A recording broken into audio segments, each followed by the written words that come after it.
दोस्तों, साल 2025 की शुरुआत के साथ ही पृथ्वी पर कुछ ऐसा घटने लगा जिसकी भविष्यवाणी हजारों साल पहले गरुड़ पुराण, भविष्य पुराण और श्रीमद्भागवत महापुराण में की गई थी। आसमान का रंग बदलने लगा था, मौसम अनियंत्रित हो गया था और धरती मानो अपने भीतर की पीड़ा व्यक्त कर रही थी। पहले छोटे छोटे संकेत मिले, कहीं समुद्र की लहरें उफान मारती तो कहीं बिना कारण धरती फटने लगती। लोगों ने इसे प्राकृतिक आपदा कहा, पर वे नहीं जानते थे कि यह प्रकृति का क्रोध नहीं बल्कि ईश्वरीय गिनती की शुरुआत थी। जब गिनती शुरू हुई 27 मई 2025 की रात, वैज्ञानिकों ने देखा कि आसमान में एक चमकदार धूमकेतु उत्तर दिशा से पृथ्वी की ओर बढ़ रहा है। लोगों ने समझा कि यह बस एक और अंतरिक्षीय घटना होगी, लेकिन अगले ही दिन से दुनिया भर में विचित्र घटनाएं शुरू हो गईं। भारत में कहीं गायों का रोना सुनाई देने लगा, कहीं मंदिरों के शिखर अपने आप हिलने लगे। आकाश में अज्ञात ध्वनियां सुनाई देती, जिन्हें ऋषियों ने पहले ही चेतावनी कहा था। एक रात अचानक पृथ्वी की सतह से आग के फव्वारे उठने लगे।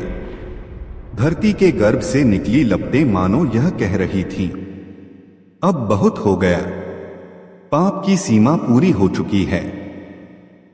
पापियों की उल्टी गिनती शुरू। शास्त्रों के अनुसार जब धर्म 25% से भी नीचे गिर जाता है, तब दैवी ऊर्जा स्वयं प्रकट होती है। उसी रात आकाश में एक दिव्य स्त्री रूप प्रकट हुआ, जिसके 8 हाथ थे और हर हाथ में चमकती हुई अग्नि की रेखाएं। वह थी प्रकृति की शक्ति स्वयं, जो अब न्याय करने उतरी थी।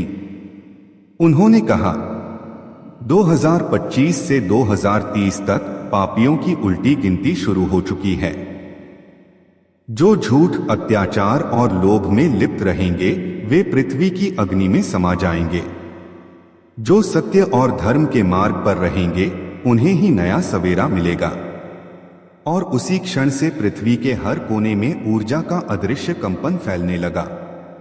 धरती पर परिवर्तन की शुरुआत। पहले साल में मौसम असामान्य हो गया, कहीं 50 डिग्री तापमान तो कहीं बर्फ की मोटी चादरें। 2026 में कई जगह पेड़ों ने फूल देना बंद कर दिया, मानो प्रकृति भी शोक मना रही हो। 2027 आते आते समुद्र के जलस्तर में अचानक वृद्धि हुई। 3 बड़े देशों के तटीय शहर समुद्र में डूबने लगे। लोग भाग रहे थे, पर भागने की कोई जगह नहीं थी, क्योंकि यह केवल भूगोल नहीं, कर्मों का फल था। ऋषियों की भविष्यवाणी याद आई। हरिद्वार के पास एक प्राचीन आश्रम में एक संत ने 2030 की भविष्यवाणी पहले ही की थी।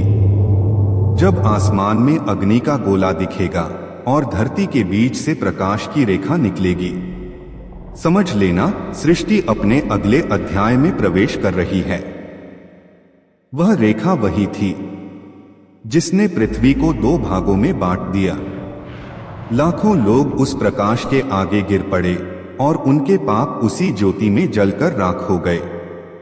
2030 परिवर्तन का वर्ष।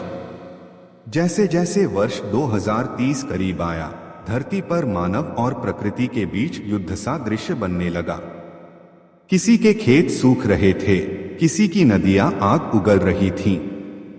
आकाश से अजीब विद्युत तरंगें उतरती और कई जगहों पर नीली रोशनी की वर्षा होती। लोग इसे दिव्य न्याय कहने लगे। कई वैज्ञानिक इस घटना को प्लाज्मा शिफ्ट कहकर समझाने की कोशिश करते रहे, परंतु जो आस्था रखते थे, उन्होंने साफ देखा, यह ईश्वर की अंतिम चेतावनी थी। 2030 के अंत तक पृथ्वी का स्वरूप ही बदल चुका था। कई क्षेत्र जो पहले जल से ढके थे, अब भूमि बन चुके थे, और कुछ पहाड़ जो पहले अडिग थे, वे धरती में समा गए। नया युग आरंभ हुआ। इन सब के बाद जो मानव बचा, उसने पहली बार महसूस किया, शांति कैसी होती है। धरती की मिट्टी में अब फिर से हरियाली लौटने लगी। आकाश साफ हुआ, नदियां पवित्र हुईं। लोगों ने समझ लिया कि ईश्वर कभी दंड देने नहीं आते, वे केवल संतुलन बहाल करने आते हैं।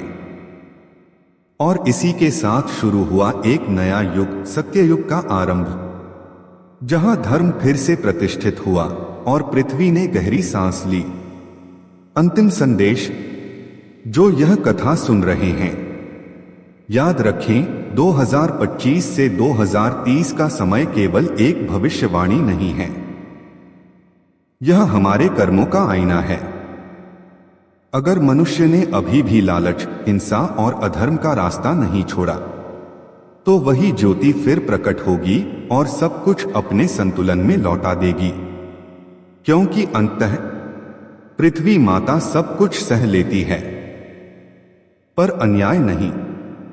क्या आप तैयार हैं इस परिवर्तन के लिए? 2025 से 2030 पापियों का उल्टा गिनती शुरू, यही तो है कालचक्र की सबसे बड़ी सच्चाई।